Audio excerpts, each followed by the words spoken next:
La norma, quando è stata modificata qualche anno fa, individua una presunzione di legittima difesa all'interno della propria abitazione.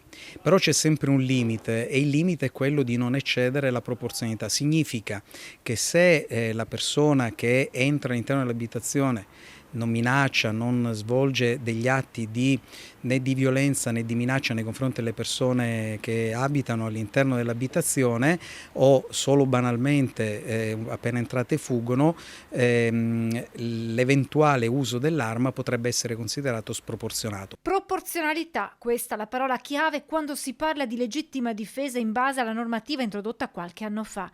È l'avvocato Fabio Crea a fare chiarezza dopo la vicenda di Grignano nel Rodigino, dove un 68enne ha sparato al ladro entrato nel giardino della sua abitazione ferendolo ad una gamba. L'anziano non risulta indagato proprio per quanto previsto dalla normativa sulla legittima difesa del 2018. Credo che ci fosse un'assoluta proporzione tra l'utilizzo dell'arma e l'ingresso all'interno dell'abitazione, in coerenza con quello che è l'articolo 52 del Codice Penale. Un episodio che fa crescere tra i cittadini la voglia di armarsi per difendersi dai ladri che violano la propria abitazione, ma è necessario analizzare ogni caso a sé.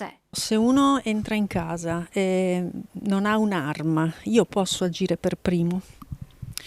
Si può agire per primo se la persona viene minacciata o viene aggredita o ritiene di poter rischiare la propria incolumità, la propria o dei propri cari.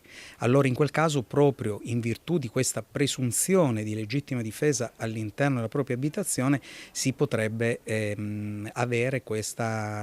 operare la scriminante della legittima difesa.